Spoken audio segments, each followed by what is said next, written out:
Well, hello there, and welcome back to another episode of Help My Business is Growing podcast, a podcast where we explore how to grow and build a business that is healthy and sustainable. I'm your host, Kathy Svetina. Today's episode is the second installment of our mini-series, How They Did It, featuring CEOs, leaders, and founders who have successfully grown their businesses. Our guest today is going to be Thomas Padula. He is the president and CEO of Padula Media digital marketing agency. He has been recognized as one of Chester County's 40 under 40 millennial superstars, and his agency, Padula Media, is one of the best advertising agencies in Pennsylvania. A quick reminder, all of the episodes on this podcast, including this one, come with timestamps for topics that we discussed, and each one has its own blog post as well. You can find the links and all the detailed topics in this episode show notes. Padula Media's success comes from taking a client-first approach, acting as internal CMO, Chief Marketing Officer, and offering the best and highest ROI-driven services for each client. In 2018, Thomas began following the model of meeting transparent, determined, and selfless people, regardless of whether they could be a client. By expanding his network and building impactful relationships, Thomas has created networking groups, cultivated strong professional relationships, and driven his own personal network to be more successful. We'll talk to Thomas and hear his story and discuss tips, resources, and other valuable insights he can share on how you can grow your business. Join us.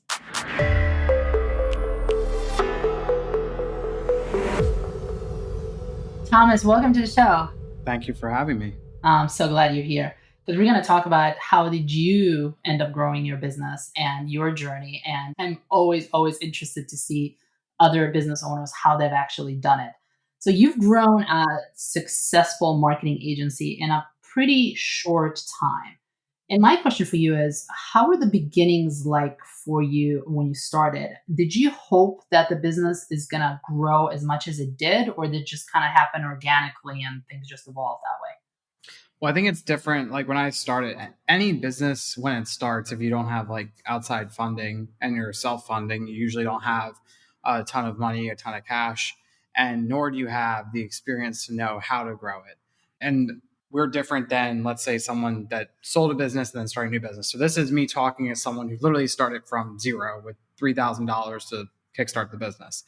When I started, I was more of like a solo entrepreneur. I was doing all the work myself. I had no idea what scalability meant. I had no idea what the E-Myth is.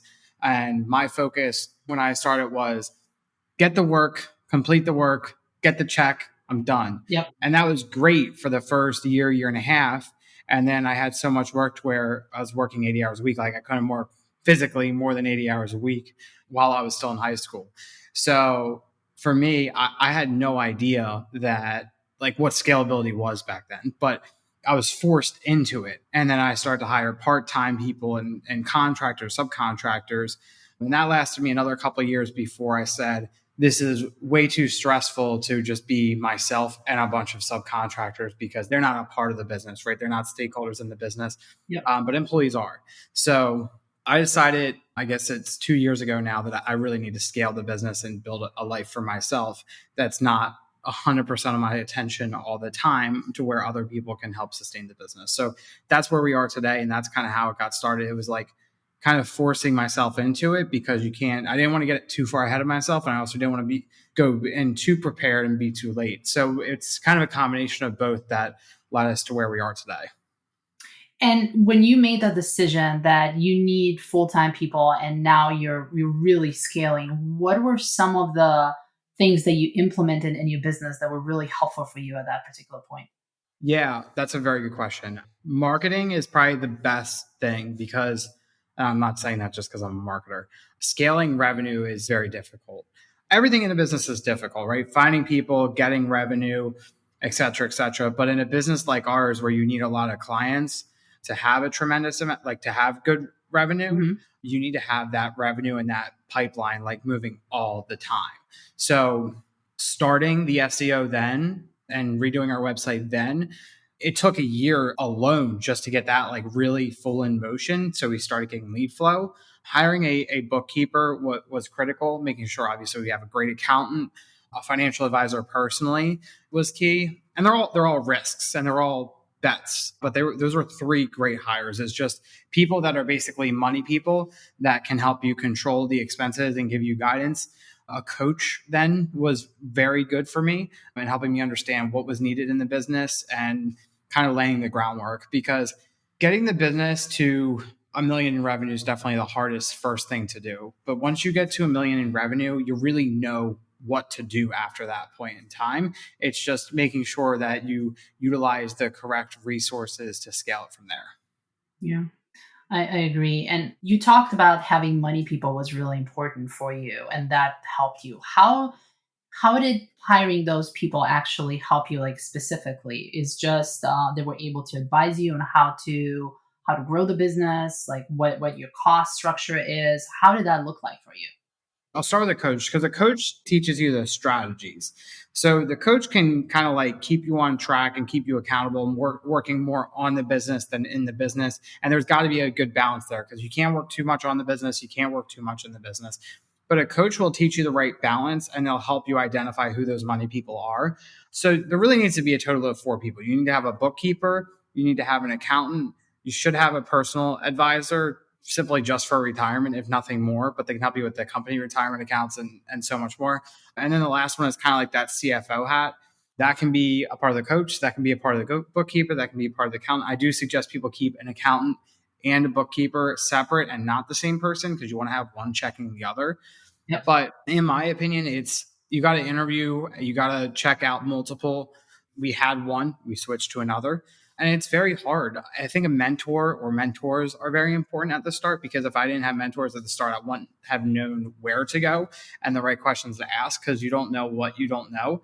And for people at any stage in business, because you have to identify if you're a solo entrepreneur, if you're an entrepreneur that's going to scale your business quickly, you have to identify where you're at, because if you don't know, you can make some really bad hiring decisions, because it's a lot more expensive to hire people in growth mode.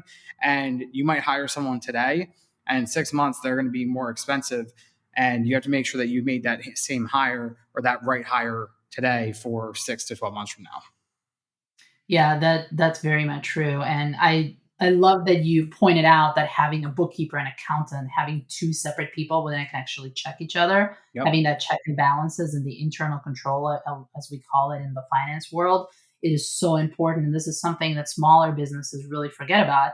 They just completely offload the entire finance function, accounting function to this just one person. And that person just runs the book and can do really damaging stuff to it, especially if you don't know what they're doing. Yeah, and it's important too, as an owner in any business. I know businesses that are 5 to 10 million, and consulting. Like if you're construction, right, and that's like 60% of your cost. Like I'm talking like revenue that is business revenue, and your cost of goods sold, or just subcontractors. Or it's important to have a very close eye on the numbers, because every cent that goes out or every cent you spend, the common thing is like a dollar today is $10 or $20 50 years from now in investments. But it's the same with the business. If you spend a dollar today on, I'll just say marketing, because that's what I know. If you spend a dollar today on SEO, that could be $20 to $50 in your business in 50 years from now, or $10 in 10 years from now. And it's the same thing. So you got to make sure that you're spending money in the right areas, because you can easily waste money in a business in the wrong area. Yeah, exactly. And how is this financial control, I guess, knowing the numbers when you were smaller and now when you're a lot bigger? How has that evolved for you? Are you looking at it from a different angle now that you did before? Are you looking at reports differently? Are you looking more in the future? Like, are you doing more forecasting now that you did before? How has that evolved for you? Yeah, so I think I'm kind of like in the middle of what you described. So in the beginning, I used to be doing all the bookkeeping. Like when I first started, it was all done like in an Excel doc.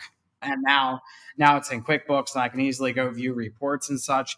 But when I first got started, it was very like, Excel document, expenses, receipts. I was like the bookkeeper. But as I got the bookkeeper, now I get monthly reporting. I get my monthly meetings. It becomes more advanced. Yeah. And then you can look at the revenue and understand, okay, here's my revenue, here's my subcontractor cost, here's my expenses, here are my employee expenses. And now I can determine, okay, what do I want per month in profit?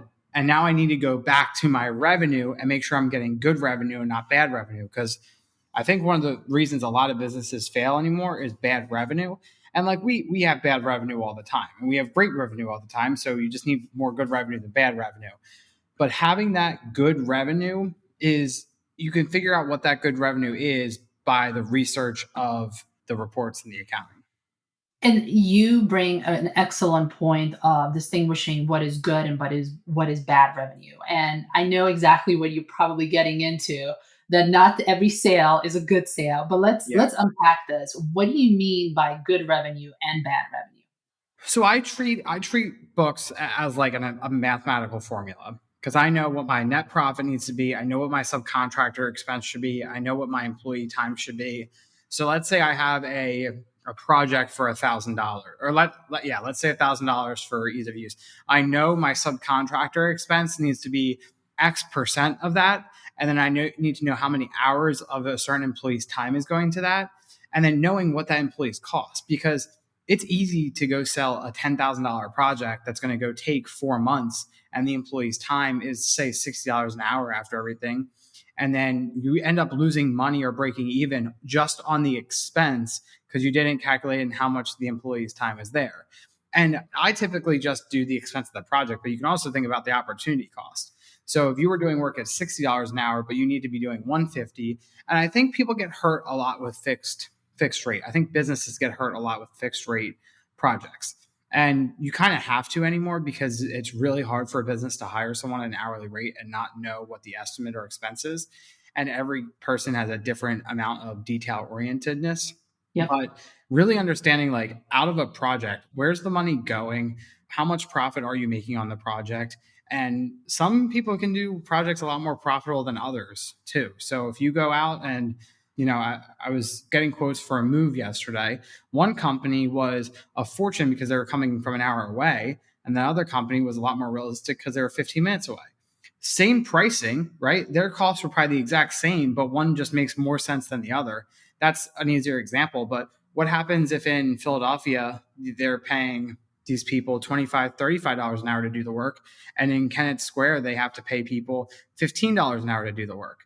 Okay, well, now one's obviously going to be more expensive than the other. So it really comes down to the expenses and kind of what you do. And if you control your expenses, you can provide better costs and then make a better profit. Yeah, that makes sense. And also, I know that a lot of service based businesses that I also talk to, especially the ones that have the cost of goods sold, is very heavily based on people. They have to somehow get a good understanding of where their employees are spending their time, not from a perspective of we're keeping tabs on them, but from a perspective of understanding where the capacity is. Do we need to hire more people, and how much is actually costing us to provide those type of services?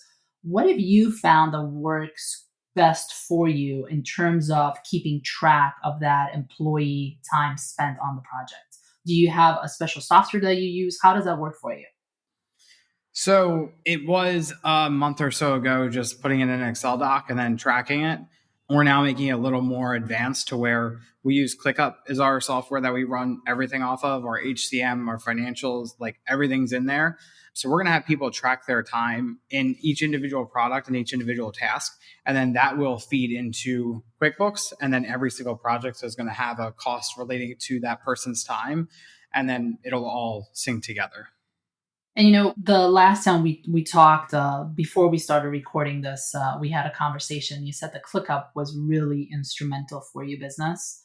And ClickUp, for those that you don't know, it's a project management tool. It's relatively new and it have grown significantly.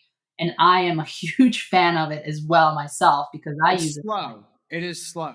Yes. And it does have a little bit of issues with automations. Sometimes Yeah. it's a little bit buggy, but because it's such an open slate, you can do so many things with it. So, how has implementing ClickUp project management tool helped your business grow?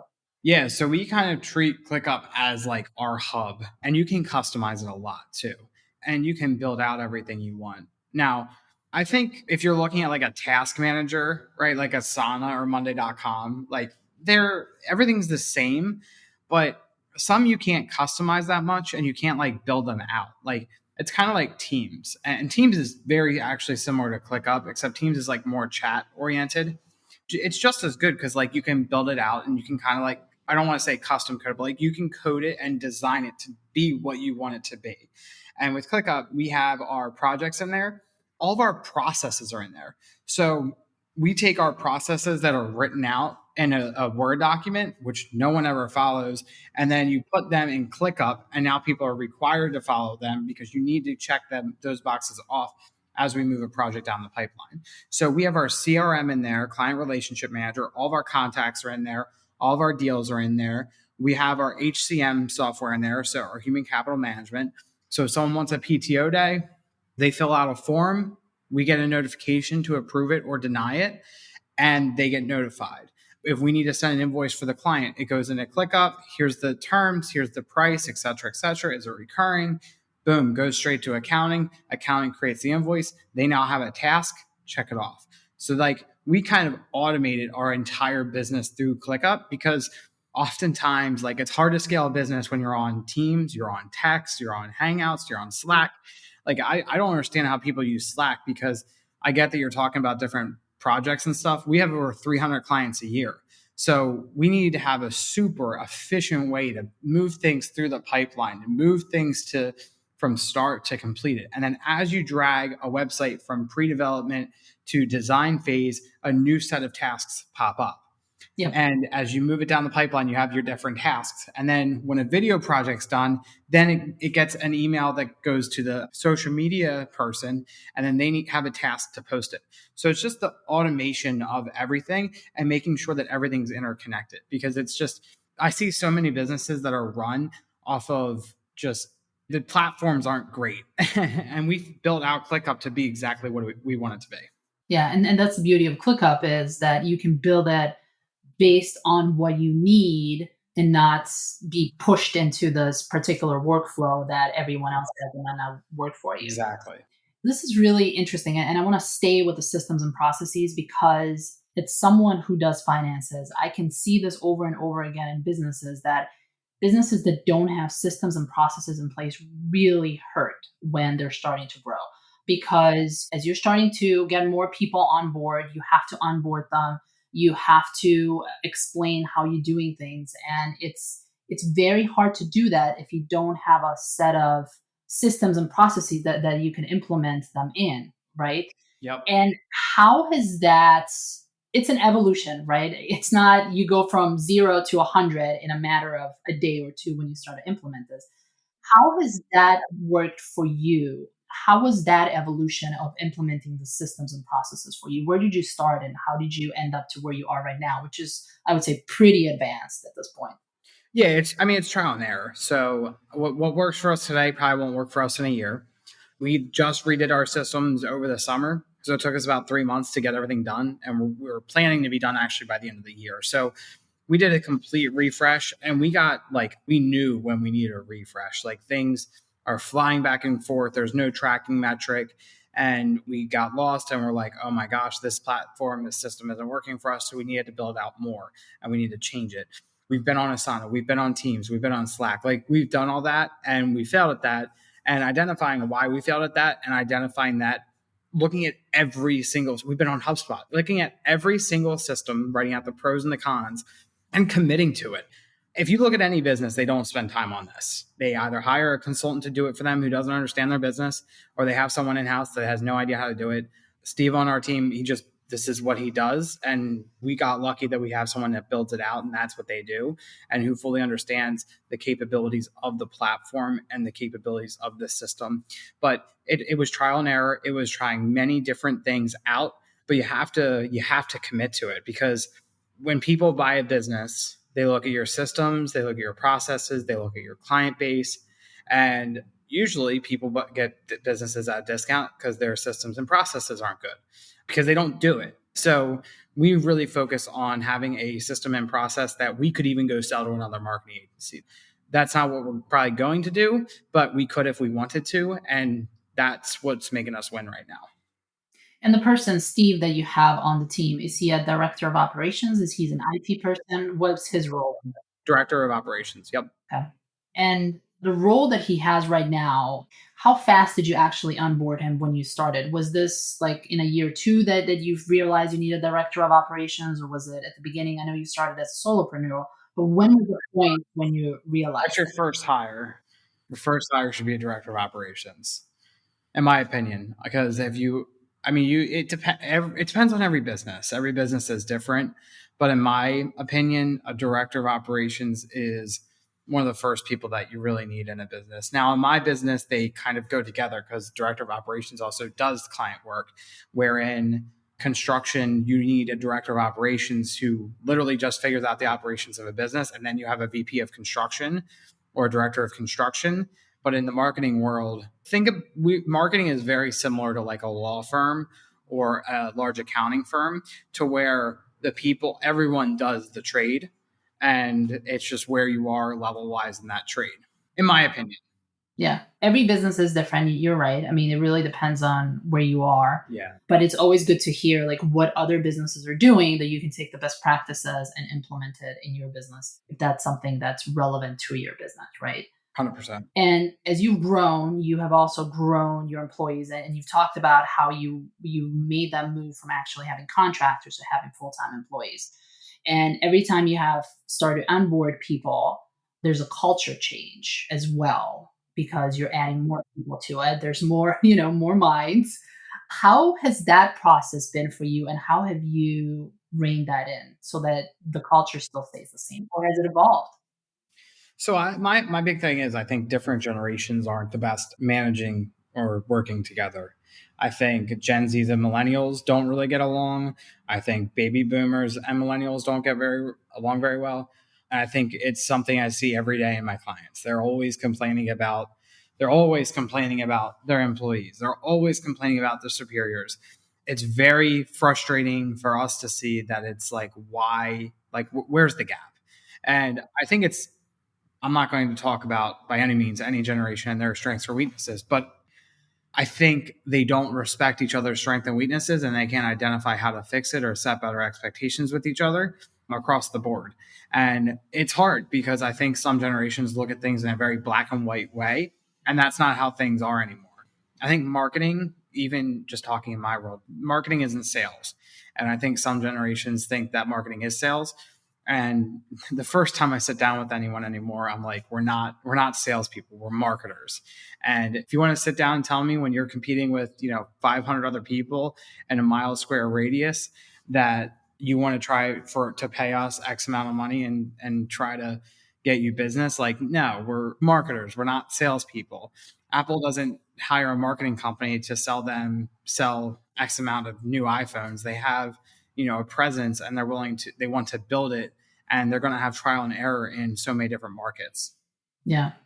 And going back to this culture thing, as you are developing the business, as you're growing it, do you have someone that helps you with the culture? Do you have like a fractional HR person in the business that helps you with the people problems? How does that look like for you? So we build it internally. We do events, we do volunteering, team games, team days, dinners, stuff like that.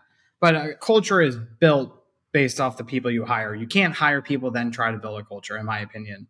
The culture is, you can't just decide what your culture is going to be. Your culture just happens. And it's very important to us. Our mission is very important to us. Our core values are very important to us.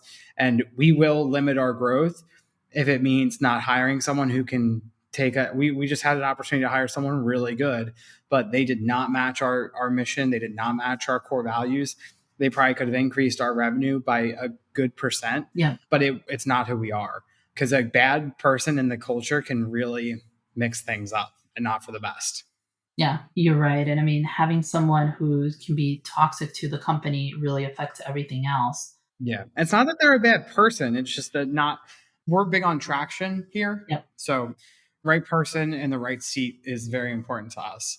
And even if we have the right person and don't have the right seat right now, we usually still hire them.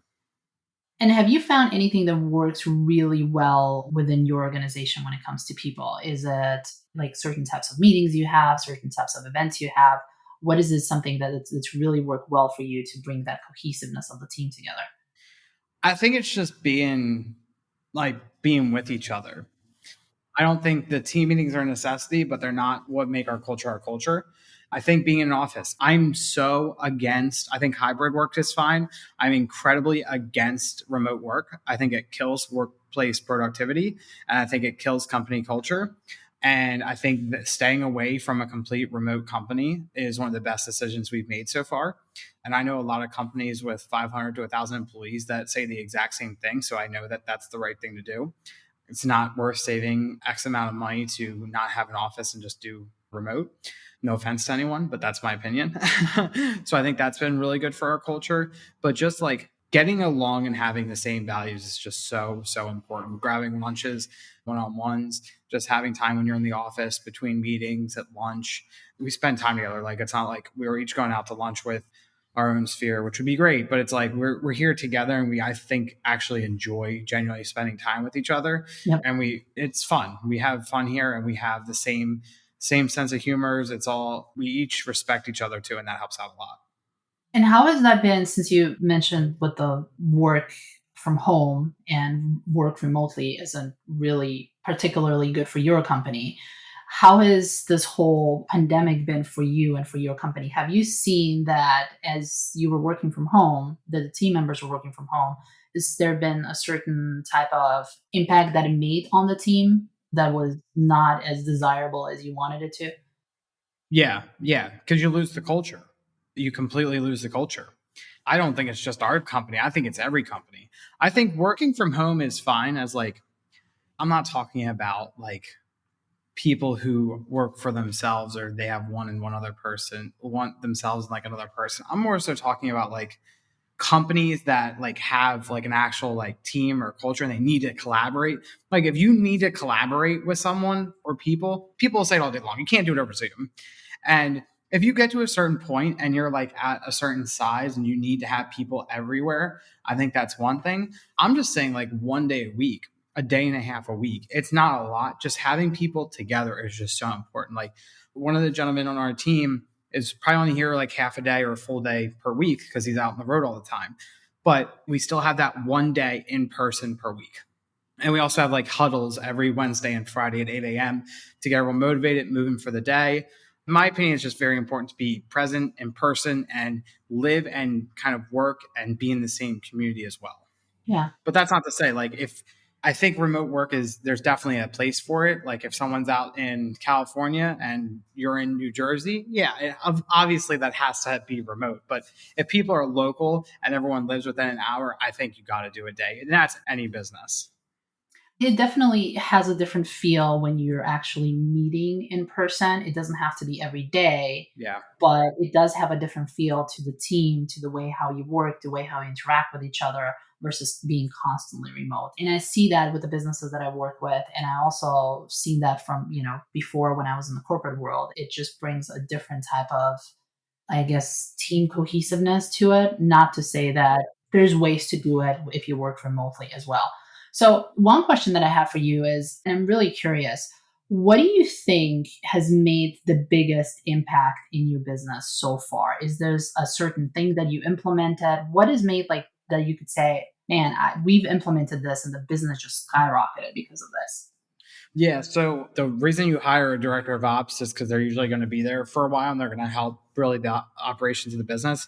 So the reason you need to do that is because you can't hire 3 people and then hire their superior, especially when you're a small business. Yeah. So I would say that that's one of the bad decisions I've made is not hiring that position sooner. And sometimes you can't, but I've had hires that are hiring someone's boss is one of the most difficult things in the world to do when they're the only people there.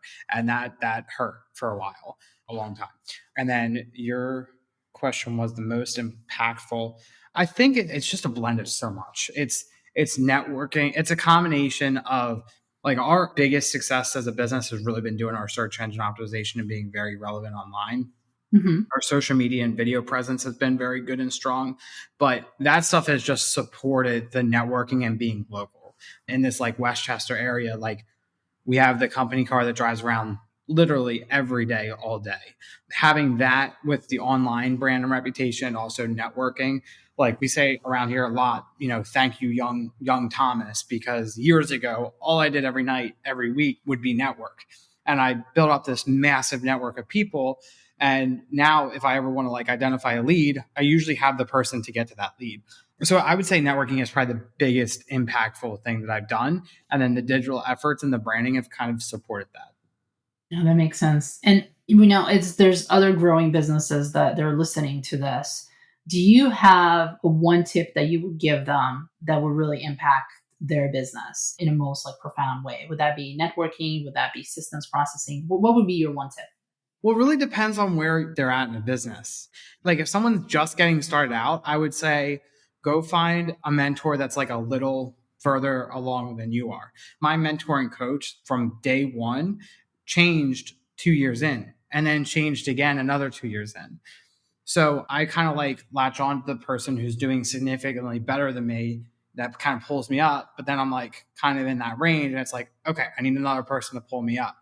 But I think it's the same with like what you do. Like on day one, it makes no sense for you to build out a system and process. In year two, it makes no sense to build out a system and process. Now, if you're a lawyer and you leave a law firm and you're starting your own practice and you're a year in, you've got plenty of clients and you have time on the weekends during the winter, now's a good time to build out a system and process. Or if you don't have kids and you have free time every night of the week and you need business, go network. Like I think the formula is the same for everyone, but the timing is different for everyone. So I think it really depends on like where you're at. But if you need more business, go out and network every night of the week. If you have the business and you can't scale it or you're not retaining clients, you need to fix the systems and processes. If your clients aren't paying and you don't have a bookkeeper, go find a bookkeeper. I just think that the biggest problem and the reason I say mentors is I don't think people are self-aware enough to figure out what they need for their business, or they think they have it all figured out and they're not willing to change and learn. And I've seen that a lot as well. And how were you able to find your mentors? Did you find them through the networking because you did a lot of networking, or were they recommended to you from your network? How did you find those mentors? A little bit of both. Actually, yeah, pretty much 50-50.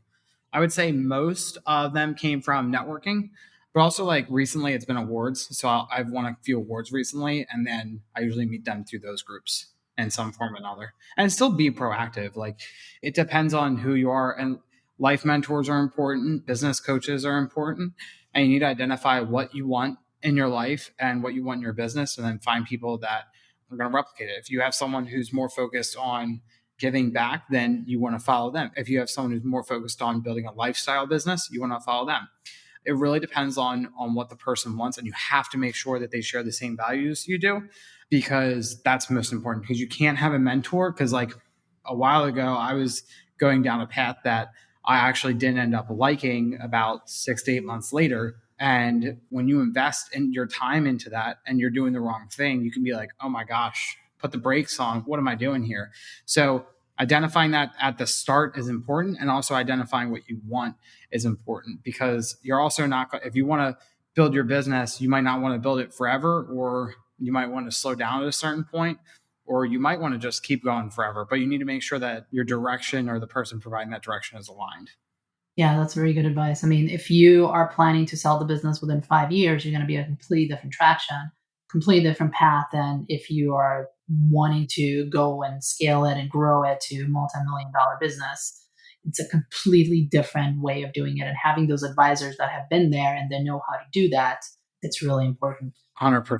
Yep. So, Thomas, I am really, really grateful that you decided to be on the show. And thank you so much for being here. Of course. Thanks for having me.